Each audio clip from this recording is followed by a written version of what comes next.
Hello everyone, Arun here. In this session, we will be seeing how to install HBase in our Ubuntu VirtualBox. So HBase is basically a distributed open source NoSQL database, which is modeled around Google's Bigtable. So we will see how we can go about to install that. So we will, as usual, refer to the official documentation. So in that you can find a quick start installation guide, so which we will be referring to install the package. So meanwhile, I will keep my terminal open.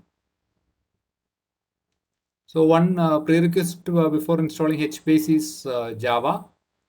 So if you have not already installed Java in your VirtualBox, you can go back to our Java installation video and install Java and come back. So I am assuming that you have already done that and Java is installed in your system. So we will go to this quick start standalone HBase mode. So this gives some details about installation and all. One is prerequisite JDK version and getting started with the HBase. So first step, we need to download from the download mirror. So we can open that. And we have to download the latest stable version. So we can go to that download section. We can go to the download mirror. So in that, you can either find the version which is stable or you can directly go to the stable directory. And in that binary.tar.gz, this folder you have to download. So that is some 270 MB. So click on download.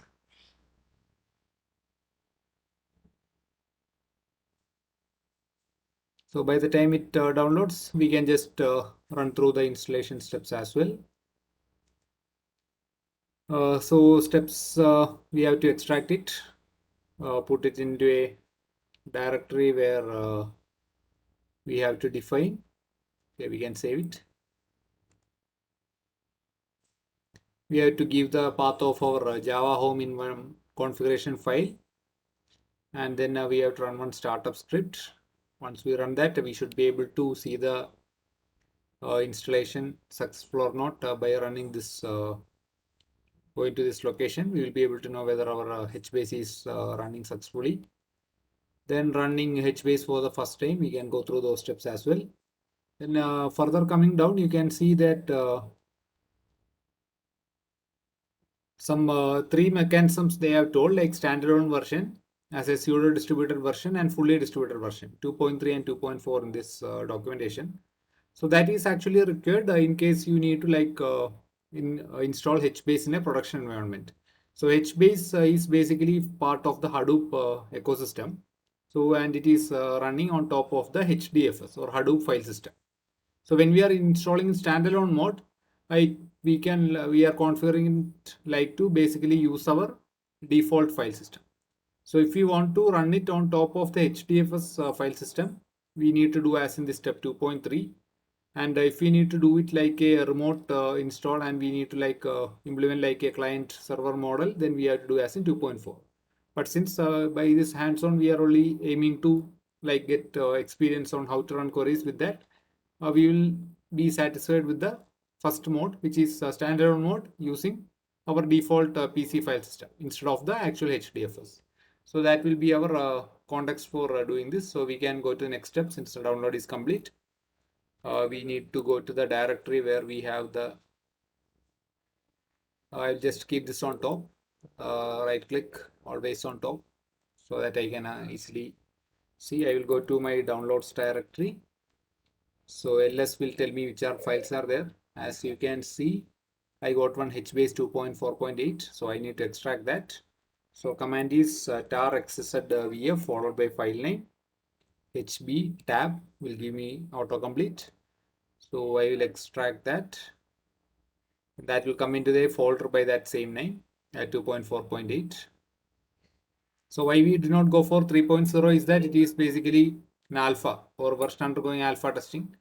So alpha testing, beta testing, etc. are like versions that have not yet been released into the mainstream. That is mainly for developers to test.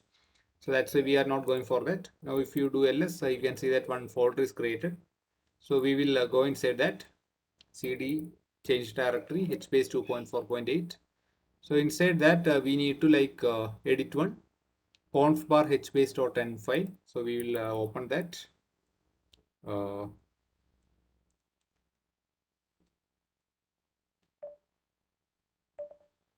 gedit conf bar hbase n dot sh. So my text editor will open. So we need to put the Java home directory in that. So we already have it in the path. So we can just do echo dollar Java home. So that will give me the path. So I need to put this path there. So you can see in that in line number this 28, I need to uncomment this and I need to put the path of my Java home. So I will replace this with my path. Okay. And I will save the file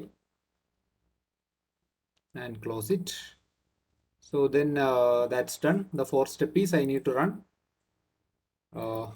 bin slash dot slash bin slash start hbase.sh. So if successful, it should show me a message to standard output that HBase started successfully. So I got one, yeah.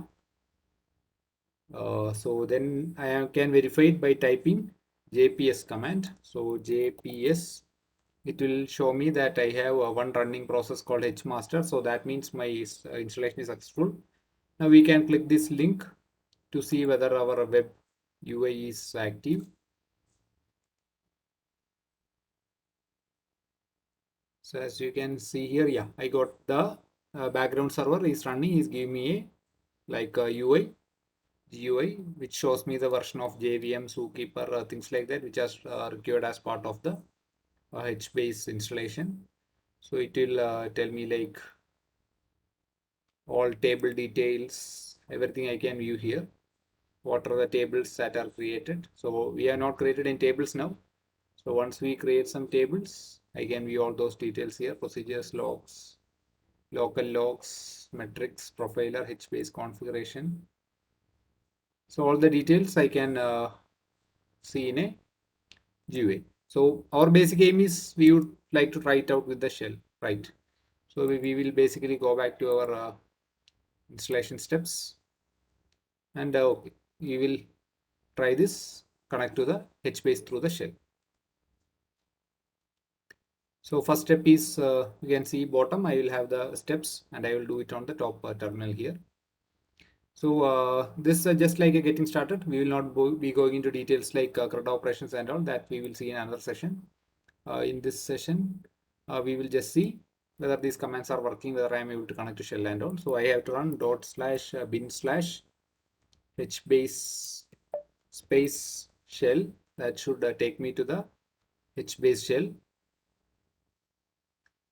So once the shell is there, if I type help, that should give me the help corresponding to the HBase shell. Okay, so it will take some time to load depending on how much RAM and or other resources you have allotted to this. Okay.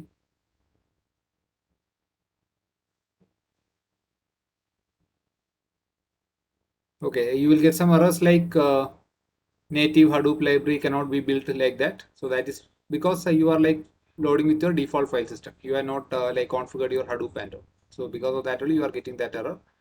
Probably later sometime when we go to advancing, we can see Hadoop. That time we will try to see that also. So I can type help. Okay, it is working. Then other create table and other things we will see later. Yes, we will just quit this and we can exit the shell. You can use either quit or exit. And to stop HBase, we can just run this dot bin slash stop hbase.sh. So that will take some time. After that, we can again give our JPS command to see whether the process has shut down. So we will wait for this server to stop. So the procedure in Linux is, as you see, more or less straightforward. Yeah, we will run JPS. Okay, so now that HMaster that we got earlier is now not there. So that concludes our installation session for HBase, which is a column family or wide column store of NoSQL database. So thank you all. Arun here signing off. Thank you.